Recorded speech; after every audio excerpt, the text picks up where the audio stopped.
tayo sa Diyos sa pagkakataong ito na ibinigay po niya muli sa atin upang dito ho sa dakong ito ay magkasama-sama tayo na inawitan po natin ng Diyos sa pagsamba natin.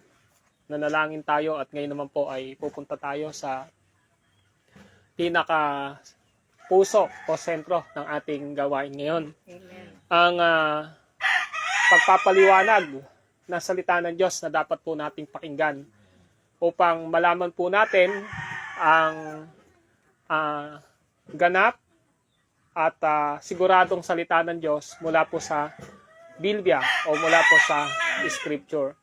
Manalangin muna po tayo. Panginoon po naming Diyos na ganap, na banal at makapangyarihan sa lahat. Kami po ay nagpapasalamat at nagpupuri sa iyo sapagkat sa umaga pong ito, ang inyong mga binanal kay Kristo ay nagtitipon upang sambahin ka, tanggapin ang mga salita nyo na magbibigay sa amin ng panibagong karunungan at kaalaman na idadagdag sa aming pananampalataya at sa pananampalataya ay ang pagsasabuhay ng mga ito. Kaya Lord, ang banal niyo pong Espiritu na nananahan sa amin, ang nais naming kumilos upang maunawaan namin ang mga salita niyo na aming maririnig at matatanggap at mamunga po nawa ito ng mga pagmamahal sa inyo at sa aming kapwa. At tulungan niyo po na maipaliwanag ko ng wasto ang salita niyo na aming tatalakayin at ipapaliwanag. Nawa, maunawaan namin sa umagang ito na ang lahat ng tao na niligtas ninyo sa pamamagitan ng kamatayan ni Jesus ay may banal na Espiritu na kumikilos sa aming buhay upang nasa ganon, ang buhay namin ay lumakad sa inyong banal at dakilang kalooban. Kaya Lord, maluwalhati ka sa oras na ito. Ama, ito ang dalangin namin sa inyo. Sa pangalan po ni Kristo Jesus, Amen. Amen. Lahat po ng kinikilos ng tao, lahat po ng sinasabi ng tao, lahat ng iniisip ng tao, ay meron pong tinatawag na driving force o yung puwersa o kapangyarihan na nagbubunsod dito. Ngayon, ang dapat nating maintindihan, meron pong pagkakaiba ang mga disciple o anak ng Diyos kumpara sa mga taong wala pong relasyon sa Panginoong Diyos. Ngayon, titingnan ho natin na sino ba dapat ang nag-uudyok sa buhay ng mga mananampalataya. Dapat malaman natin yon. Pangalawa, ano yung magiging bunga sa buhay ng bawat mananampalataya kung ang Diyos ang nag-uudyok o kumikilos sa Kanya. Kaya ngayon makikita natin ito sa prospektibo o pananaw ng banal na kasulatan. Kaya maaari nating suriin ang ating mga sarili at tumugon tayo sa katotohanan ng salita ng Diyos kung nakikita natin na ang Diyos ay nagtutuwid sa atin ngayon sa pamamagitan nitong pag-aaral nating ito. At kailangan nating magpakumbaba. Amen po ba? So, ngayong umaga, maaari niyo po ba akong samahan na buksan ang inyong mga Biblia o pakinggan ninyo itong Pilipos, Kabanatang 2. Ang talata po ay 12 hanggang 13.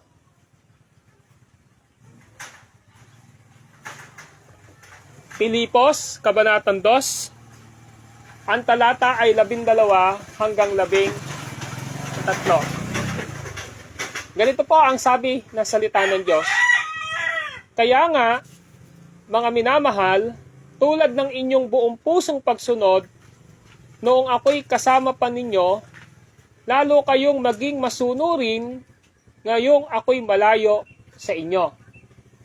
Pag sumakitan ninyong maging ganap ang inyong kaligtasan ng may lubos na paggalang at pag-ibig sa Diyos. Verse 13, sapagkat ang Diyos ang kumikilos sa inyo upang inyong naisin at isagawa ang kanyang kalooban. Ang ating pag-aaral ay may paksang ang Diyos ang kumikilos sa inyo. Ulitin ko. Ang Diyos ang kumikilos sa inyo. Ang sumulat nito ay si Apostol Pablo. Bakit po niya sinulatan ang mga taga-Pilipos? Sinulatan niya ang mga taga-Pilipos upang kanyang hamunin sila na mamuhay sa pananampalataya kay Kristo nang mayroong kagalakan. So, yun yung gustong ipaunawa dito. Ngayon, kung titingnan natin, dalawang bagay ang gustong ipakita dito sa verse 12 and 13. Una, sino ba dapat ang kumikilos sa buhay natin? Pangalawa, ano ang bunga ng pagkilos na iyon sa buhay natin? Tingnan muna natin, sino ba dapat ang kumikilos sa buhay natin? Sabi ng verse 13, sapagkat ang Diyos ang kumikilos sa inyo. Pag ho ba sinabing kumikilos, ano yung pagkaintindi natin dito? Gumagawa. Tama, si sister, si ate. Pag sinabing kumikilos, gumagawa. So ngayon ang tanong natin, dito natin ngayon makikita na sa buhay natin, sino ba talaga yung gumagawa o kumikilos sa atin? Ngayon medyo mayroon na tayong kaisipan na ibig sabihin pala, ang isang Kristiyano, disciple, o nakaranas ng isang kapanganakang espiritual, dapat pala, ang kumikilos sa kanya ay Diyos. Nakuha niyo yung punto? Kumikilos pala dapat sa kanya ay ang Diyos. Bakit po dapat Diyos? Kasi unang-una sa lahat, tayo na mga kumilala sa kapangyarihan ng pagliligtas ng ating Panginoong Diyos sa pamamagitan ng pananampalataya natin kay Kristo, una ay mayroon ng karanasan ng isang pagbabago ng buhay. Halimbawa, kung bibigyan ko po ng tinatawag na kaugnayang talata itong pag-uusap natin sa verse 13. Sabi ni Apostol Pablo sa 2 Korinto, kabanatang 5, ang talata ay 17. Ganito ang sabi, ngunit, ang sino mang nakipag-isa kay Kristo ay isa ng bagong nilalang. Wala na ang dating pagkatao, siya ay bago na. Yun yung dapat natin munang maintindihan. Kasi hanggat di natin naiintindihan, yung tinatawag na paggawa ng Diyos sa pamamagitan ni Kristo, na mensahe ng banal na Espiritu sa ating buhay, hindi tayo magkakaroon ng kaisipan na dapat pala sa buhay ko, ang kumikilos at gumagawa ay ang Diyos. Kasi po, hanggat hindi po yung tao naliligtas at wala siyang karanasan ng isang bagong kapanganakan o regeneration, ang uri ng pamumuhay niya ay lagi hong nakabase sa kagustuhan lamang niya. Ang problema po, ang isang tao na walang relasyon sa Diyos, ang sabi ng Biblia, sa Genesis chapter 6, ang laman ng kanyang isipan ay laging naka-incline sa kasalanan. Yun po, kaya ang isang tao na hindi pa ho, naboborn again, hindi pa ho naliligtas, ang kanyang pagkatao ay lagi hong pinangungunahan ng sarili niyang kagustuhan. Yun ho ang dapat nating maintindihan. Sa derechahan salita po, yan po ay sinabi ni Apostol Pablo na mamumuhay siya sa laman. Di ba sa Galatians chapter 5?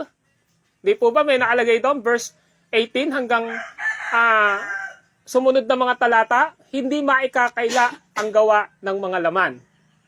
So ang isang tao po na hindi pa niya nararanasan yung 2 Corinthians 5:17 at hindi pa niya nararanasan ang salvation na matatagpuan lamang niya kay Kristo Jesus at sa pag-born again ng Banal na Espiritu, ang tao pong iyon ay lagi lang hong mamumuhay sa laman.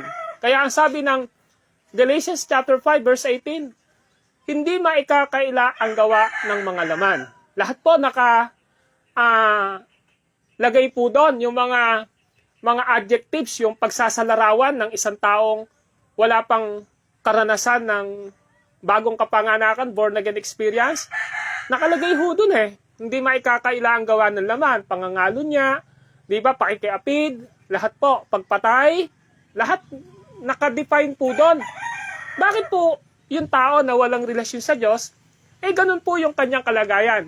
Kasi nga po, hindi pa niya nararanasan ang karanasan ng pagliligtas ng Panginoon. Kaya yung 2 Corinthians 5:17, malinaw. Ang sino mang nakipag-isa kay Kristo ay isa ng bagong nilalang. Yung salitahong new creation doon, yun ho ay maaari nating ikonekta sa John chapter 3 na kailangang ipanganak na muli ang isang tao. Nakuha niyo yung punto? Kasi nung pinanganak tayo ng magulang natin, pinanganak po tayo sa laman. Nung baby po tayo. Ngayon, ang problema po, nakamana ho tayo ng kasalanan dahil sa pagkahulog ni Adan. Di ba sa Romans 5:12, pumasok ang kasalanan sa pamamagitan ng isang taong si Adan, at sa pamamagitan niya, lumaganap ang kamatayan, sapagkat ang lahat ng tao ay nagkasala. So lahat po tayo nagkasala. Hindi po ba ang sabi pa ho ng awit 51 verse 5? Ako'y masama na, buhat ng isilang, makasalanan na ng iluwal. Kung isipin natin, nung bang pinanganak, nung bang isinilang, may kasalanan na yung baby, may namana po siya. Kaya po, ang problema ron, yung unang kapanganakan natin, ay makasalanan po tayo. At kung hindi ho tayo ililigtas ng Diyos, maboborn again, hindi ho natin ma-experience ang ganap na paggawa at pagkilos ng Diyos sa buhay natin. Kaya nung sinabi yung 2 Corinthians 5:17, ngunit ang sino mang nakipag-isa kay Kristo, saan po? Yung pinanampalatayanan po natin, yung kanyang kamatayan sa cross, na sa pamamagitan ng kanyang kamatayan, inako po niya yung kasalanan natin. Tama po ba? Hindi po para sa kanya yon. Isipin mo, yung kasalanan po ni Sister Tess, inako ni Jesus para hindi na po siya maparusahan sa impyerno. Di po ba? Nabuhay po siya para po sa ating kaligtasan at pinatutunayan na meron tayong buhay na walang hanggan. Kaya ang sino mang nakipag-isa kay Kristo ay isa ng bagong nilalang. So meron na siyang pagbabago sa buhay niya. Ano yung naging pagbabago? Pinanganak po siya, yung taong iyon, o tayo, saan? Sa spiritual na kapanganakan. Kaya new creation po ang tawag. Kaya ang sabi ng kasunod, wala na ang dating pagkatao, siya ay bago na. Ano yung dating pagkatao natin doon? Yung po, yung namana nating kasalanan kay Adan, kinansila na po yun ni Jesus Christ, at yung wala na yung dating pagkatao natin, yung pamumuhay natin sa laman at kagustuhan natin, wala na po yun. Kaya ang sabi, siya'y bago na. Ano yung bago? Yung namumuhay na po sa sarili natin at sa buhay natin ay wala na pong iba kundi si Kristo ang Diyos sa pamamagitan ng banal na Espiritu. Kasi lahat po ng niligtas ng Diyos ay mayroon pong banal na Espiritu na naging selyo at tanda ng kaligtasan. Kaya di ho ba yung Efeso 1, ano sabi ron? Di ba? Ang Espiritu ay tanda at selyo ng inyong kaligtasan. Sa 1 Corinthians din po, chapter 6, binanggit, hindi nyo ba alam na ang inyong katawan ay templo ng Diyos at ang Espiritu Santo ay nananahan sa inyo? Kaya hindi talagang sa inyo ang inyong katawan, kundi sa Diyos sapagkat binili niya kayo sa malaking halaga.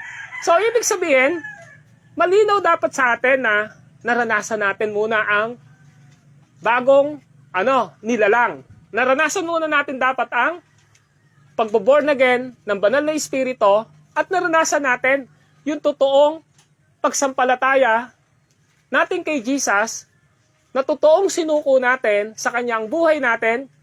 Siya ay ngayon ay hindi lang tagapagligtas kundi Panginoon ng buhay natin. Kung ginawa ho natin yon, ang Espiritu Santo ay nasa atin ngayon. Kaya sabi ni Pablo doon sa Pilipos, sapagkat ang Diyos ang kumikilos sa inyo. So yung Diyos po, dapat nating maintindihan kung ang Espiritu Santo ay nasa atin, sapagkat ang katawan natin ay templo ng Espiritu Santo, kumikilos po ang Diyos sa buhay natin. Bakit po? Kasi meron po tayong isang Diyos sa tatlong persona. Ama, Anak, Espiritu Santo, sila po ay tatlong persona, pero iisang Diyos. So, binanggit ngayon dito yung Diyos para i-distinguish sa atin na dapat ang kumikilos sa buhay natin ay ang Diyos.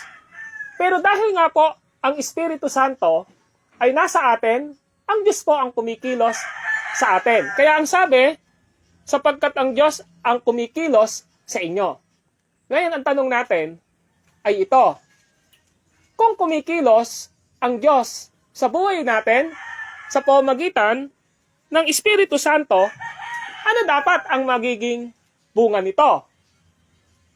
Kung ating ilalagay na cross-reference, ang Galatians chapter 5, verses 21 at sa mga sumunod na talata, yung Diyos na banal na Espiritu na nasa atin, may bunga po siya. Ano sabi doon sa Galatians 5:21? Subalit ang bunga ng Espiritu. Ano daw po? Nagbigay po ng pagsasalarawan, yung adjectives, ang tawag po doon. Ang bunga ng Espiritu ay pag-ibig, kapayapaan, kahinahunan, pagpipigil sa sarili.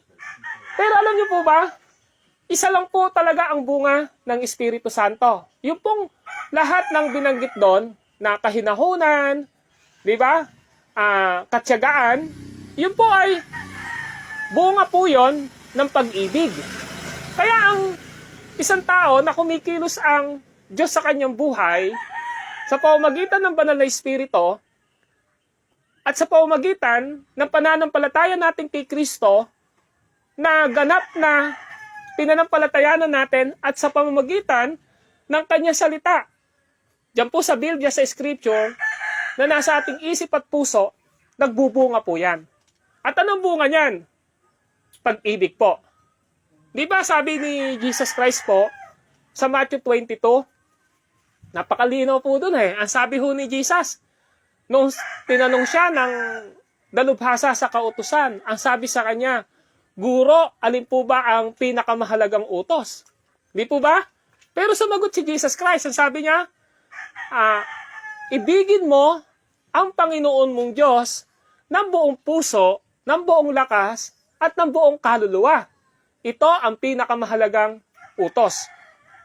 Pangalawa, ibigin mo ang iyong kapwa, gaya ng pagmamahal mo sa iyong sarili.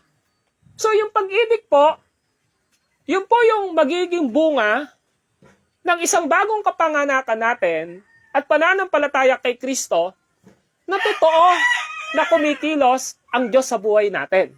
Naka nyo? Ano yun? Pagmamahal sa Diyos. Amen po ba? Pag mahal po natin yung Diyos, hindi ho tayo gagawa ng Diyos-Diyosan sa buhay natin. Hindi ho tayo sasamba sa Diyos-Diyosan natin. Diyos-Diyosan, ang Diyos-Diyosan po doon, hindi lang ho yung nakikita natin na pinapanampalatayanan ng maraming tao at dinadasalan o pinoprosesyon, hindi ho. Pag po sinabing Diyos-Diyosan, implied din po ito sa mga mas higit nating pinapahalagahan kaysa sa Diyos. Kunwari, si sister, kahit Christian na siya ngayon, pero mas pinapahalagahan niya halimbawa yung pag-araw ng linggo, yung ginagawa niya na unahin niya yung trabaho niya, tapos hindi niya binibigyan ng oras para sambahin ng Panginoon sa buhay niya, sa puntong iyon, mas ginawa niyang idol yung trabaho niya kaysa sa unahin niya yung Panginoon na dapat niyang sambahin. Halimbawa, yung wag kayong gagawa ng Diyos-Diyosan, di ba? Wag kayong sasamba sa Diyos-Diyosan, yun yung una't ikalawang utos. Halimbawa naman, mas mahal mo yung material na bagay kaysa sa Diyos, gumagawa ka ho ng Diyos-Diyosan. At hindi mo na mamalayan, yun na yung nasasamba mo, ina-idol mo na sa buhay mo. Kaya ho, malinaw po na yung dalawang utos na yun yung pagtalima natin na kailanman hindi tayo gagawa ng Diyos-Diyosan sa buhay natin. Hindi tayo sasamba sa Diyos-Diyosan. Na hindi lang yung mga nakikita natin, hindi lang yung mga material na bagay na pinapahalagahan natin, kundi mas mahalaga sa atin at mahal natin, pinapahalagahan natin yung Diyos sa buhay natin. Ibig sabihin, siya ho yung top priority sa buhay natin. Amen? Kapag kayong, kuwari, araw ng pagsamba, uunahin mo talaga yung Diyos, di ba? Halimbawa, ang gusto ng Panginoon, maging mabuting katiwala ka niya, di ba?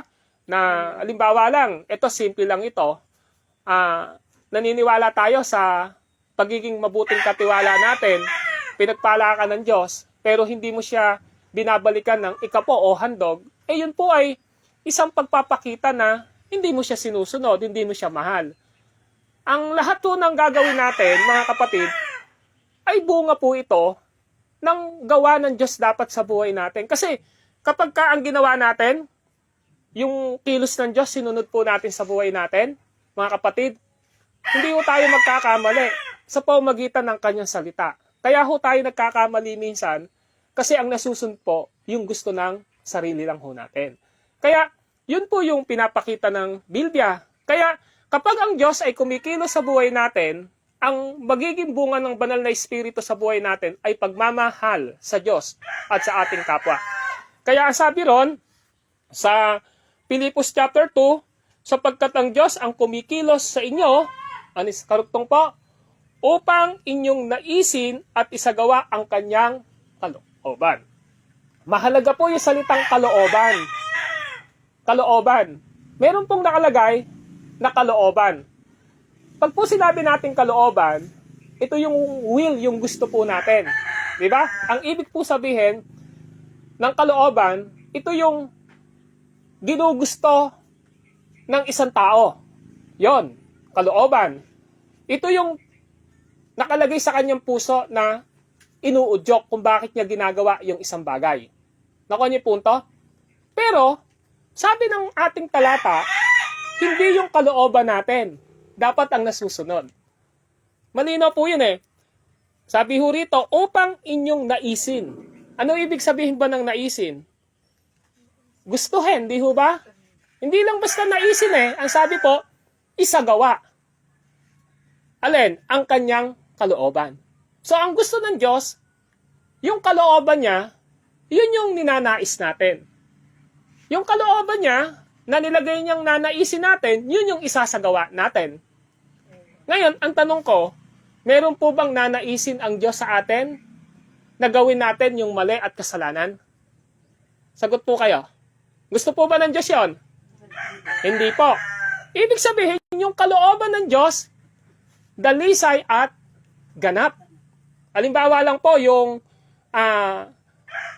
matapos makalaya ng mga Israelita doon sa Jeremiah, Jeremiah 29:11, di ba? Ako lamang ang nakakaalam ng mga bagay na inihanda ko para sa inyo, para dulutan kayo ng pag-asa sa hinaharap at hindi para sa inyong kapahamakan. Tapos sabi ho ng Santiago, bawat mabuti at ganap ay galing sa Diyos na may bigay nito. Ang totoo lang po, ang Diyos, hindi ho siya sa atin magbibigay ng tukso. Kahit sa Santiago, sabi niya, tukso hindi galing sa Diyos yun, hindi nanunukso yung Diyos. Lalong hindi ho magbibigay ang Diyos sa atin ng kasalanan. So ano yung gusto ng Panginoon? Dahil nga ho ginagabayan tayo ng banal na Espiritu na nasa ating mga katawan, sa ating buhay, dapat daw yung kalooban ng Diyos, yung nanaisin natin at isasagawa natin sa buhay natin. Kaya hindi ho pwede nating ikatwiran na, ay yung Diyos yung naglagay sa akin neto kaya ako gumawa ng masama. Hindi ho. Hindi rin ho pwedeng sabihin natin na gusto kong mamuhay dito sa kagustuhan lang ng laman ko. Hindi ho pwede yon. Dahil ang Diyos po ay Diyos na banal. Tama po ba? Kaya dapat daw, ang ninanais ng puso natin at isinasagawa natin ay ang kalooban ng Diyos, hindi po kalooban natin. Pag tinanong ko kayo, meron ka bang nais at gustong gawin sa buhay mo? Marami po tayong gustong gawin. Ang gusto pong gawin ng katawan natin, puro karangyaan. Tama po ba? Ang gusto pong gawin ng katawan natin, yung masasarapan tayo. Tama po ba? Pero, hindi po tayo dapat doon nagbabase. Dapat ang sasabihin natin, Lord, Banal na Espiritu, Panginoong Hesus, yung ginagawa ko bang ito yung kalooban mo? Mapakasimple lang ho na tanong, pero mahalaga po. Kunwari, meron kang gagawing desisyon sa buhay mo, dapat, wag mo agad paiiralin yung gusto lang ng laman mo. Ng karunungan mo, ang dapat mong papairalin, Panginoon, kalooban niyo po ba itong gagawin kong ito? Itong sasabihin kong ito? Nang sa gayon, yung Panginoon, pinapasakop natin yung ating buhay, plano, sasabihin at gagawin sa ilalim ng pagiging Panginoon Jesus. So, paano natin naman malalaman? Kahit po minsan hindi na tayo bumasa ng Biblia, meron pong tinatawag na moral. Ano yung moral? Halimbawa, may asawa na, tama po ba? Tapos nililigawan ka o nanliligaw ka. Kahit di mo pag-isipan, alam mo mali yun. Tama po ba? So, hindi yung kalooban ng Diyos. Tama po ba? Yung meron kang nakatagong puot, sama ng loob sa puso mo, hindi ho kalooban ng Diyos yun. Kailangan ho, maintindihan mo na, Panginoon, hindi mo to kalooban. Kasi, hindi mo gusto na magtago ako at magtimtim ng sama ng loob. Di po ba? Kasi, pag nanatili po yan sa puso mo, mamumunga po yan ng kapuotan. At kaya kadalasan yung kapuotan na yan, ay nagbubunga po yan ng pananakit sa kapwa natin at pagpatay. Nakuha niyo? Kailangan nating intindihin po ito. Kaya yung kalooban ng Diyos, yun yung nahahayag sa salita niya. Tama po ba? Kaya na dapat, tinatanong natin ng Diyos, Lord, ito bang ninanais ng puso ko, ng isip ko? Ito bang gagawin kong ito? Ito ba ay kalooban mo? At kung hindi po ito kalooban ng Diyos, kahit gustong-gusto mo na, huwag mo pong gagawin. Kasi bakit po? Mapapahamak ka po. Nakuha mo? Kung anak ka ng Diyos, ginawa mo yon, didisiplinahin ka ng Panginoon. Kasi sabi po ng Hebrew 12, na mamalo ang Diyos. Nagdidisiplina yung Diyos. Minsan, may nakalagay pa rin, nagpaparusa sa Hebrew 12:5 hanggang sumunod na talata. Di po ba? Kasi anak ka niya. Di po ba, Sister Tess, pagka ba nung malilit yung anak mo, pinagsabihan mo na anak, wag mo yung gawin, tapos gumagawa pa ng mali. Di po ba, dinidisiplina mo sa pananalita mo? Di po ba? Minsan, napapalo pa. Ayan, tama si ano. Kasi nga, anak mo siya. Ganon din po yung gagawin ng Diyos sa atin. Kaya, ang sabi rito, yung isang tao na alam niya na gumagawa ang Diyos sa kanyang buhay, ang gusto niya, susundin niya, ipapamuhay niya, yung kalooban ng Diyos sa kanyang buhay. Amen po ba? Ngayon, yung kalooban ng Diyos na yun, sabi ho ng verse 13, yun yung dapat yung nanaisin natin. Yun dapat ang isasagawa natin sa buhay natin. Kasi, yun yung dapat na makita na bunga ng ating pananampalataya. Hindi mo ho gagawin yon kung hindi mo ho mahal ang Diyos na bunga ng kaligtasan at relasyon mo kay Kristo na bunga naman din ng banal na Espiritu sa buhay po natin. Nakuha niyo po yung punto natin? Kaya ngayon, ang tanong natin, Brad Pastor, paano ko po malalaman na ang Diyos ang kumikilos sa akin? Kapag yung pananampalataya po natin ay tama at nakasentro sa ginawa ni Kristo at sa pagiging Diyos at Panginoon ni Kristo ng buhay natin.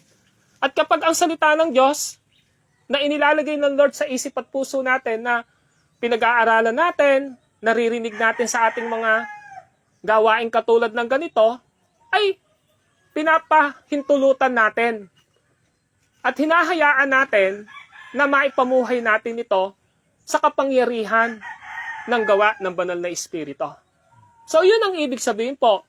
Ngayon, yun po yung bunga ng isang tao na kumikilos ang Diyos sa buhay niya. Ino-overrule tayo ng Diyos sa buhay natin sapagkat yung konsepto natin, Panginoon, anak mo ko. Di ba?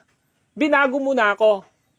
Si Jesus ay nasa buhay ko sa pamamagitan ng banal na Espiritu. May salita ka sa puso't kalooban ko. At yung banal na Espiritu dapat mamunga ito sa buhay ko. At ang bunga nito ay pagmamahal sa iyo at sa kapwa ko. Kasi kung mahal mo yung Diyos, ayaw mo siya na i-open sa buhay natin. Di po ba? Pag mahal mo yung Diyos, sasabihin mo lagi, Lord, gusto ko po, pag tinitingnan mo ako sa buhay ko, nakangiti ka. Tama po ba? Pag tinitingnan mo ako sa buhay ko, gusto ko, Panginoon, nasisiyahan ka kasi ang gusto mo mamuhay ako ayon sa iyong salita. Tama po ba? Ganun po yun. Tapos pag ganun ginagawa natin, siyempre, nagkakaroon po tayo ng puso ngayon na ayaw nating gumawa ng kasalanan o mali sa kapwa natin. Tama po ba? Kasi bakit? Kasama ho yun sa utos ng Diyos. Diba? Naibigin natin ang ating kapwa. So ngayon, ang tanong natin, mga kapatid, dito sa ating gawain ito, yun po ba ang ninanais ng puso natin?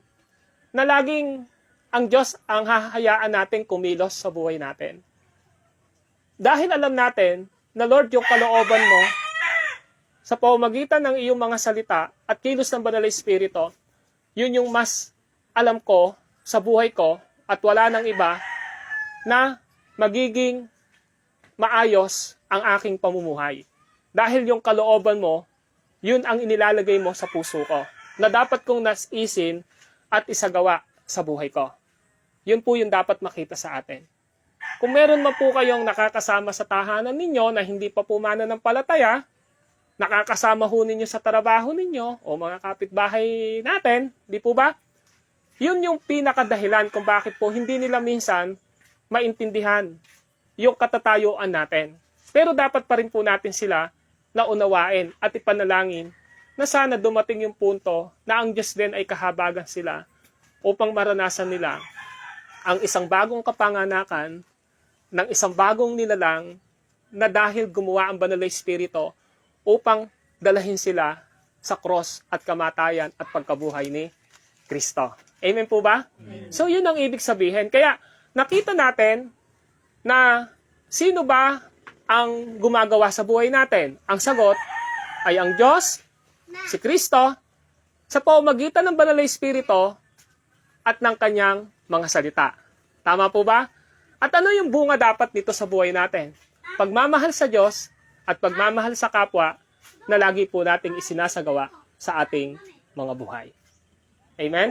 So ngayon ang tanong lang po, maaari po ba sa panandaliang ito ay pagmuni-muniin po natin yung buhay natin? Maaari po ba sa umagang ito, pasiyasat natin yung puso natin, buhay natin, dito sa pinag-aralan natin ng salita ng Diyos?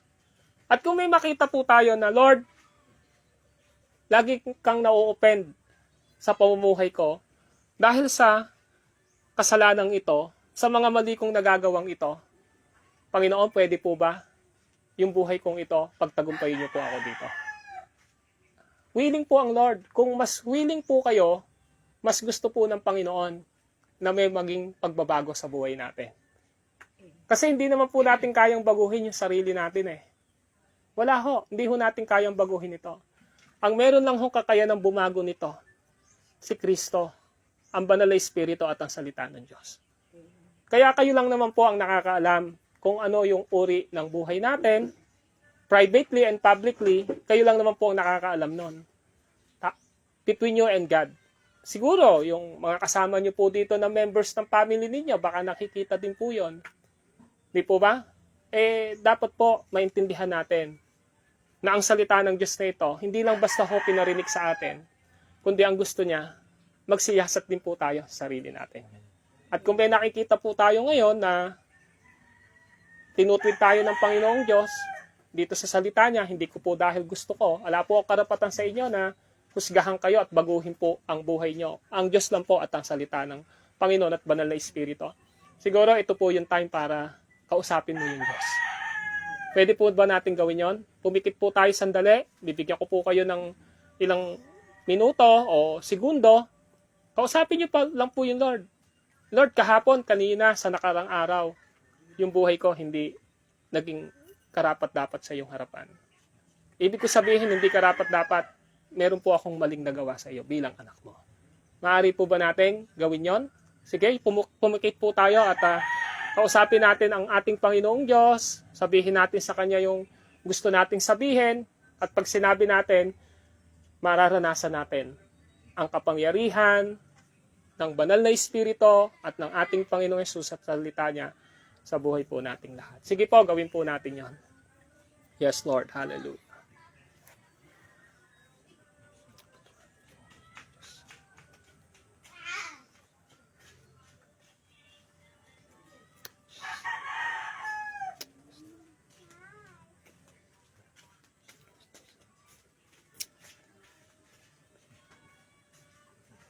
Panginoon Diyos na makapangyarihan sa lahat, banal, alam ko kumikilos ka sa buhay ng lahat ng naririto at ang banal mong Espiritu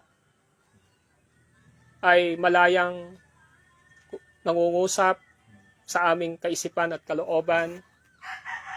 Narinig niyo, Panginoon, ang mga pagpapahayag ng aking mga kapatid sa mga kahinaan pa ng kanilang mga laman at narinig nyo yung mga specific na gusto nilang ipagtagumpay dahil isinuko nila sa inyo ito. Nawa po Lord, pagpalain nyo po sila at tulungan na talikuran ang lahat ng ito at mamuhay ayon sa inyong salita, ayon sa inyong kalooban, at yon yung dapat naisin ng bawat isa at isagawa at ipamuhay po namin. Tatandaan po namin na kami ay higit pa sa mananagumpay sapagkat ang banal na Espiritu at si Jesus ay nasa aming mga buhay. Yan ang maliwanag po na sinabi ng mga salita nyo na we are more than conqueror through Jesus Christ who loved us, O God. At dalangin ko po na nawa po ang banal na Espiritu ay mas maranasan namin na makapangyarihang gagawa sa aming mga buhay at magbunga po ito ng bunga ng pagmamahal sa inyo at pagmamahal sa aming kapwa. At dalangin ko po, Panginoong Diyos, na tulungan niyo po sila na laging hayaan na ang inyong salita ang siyang makapangyarihang maghari sa buhay nila.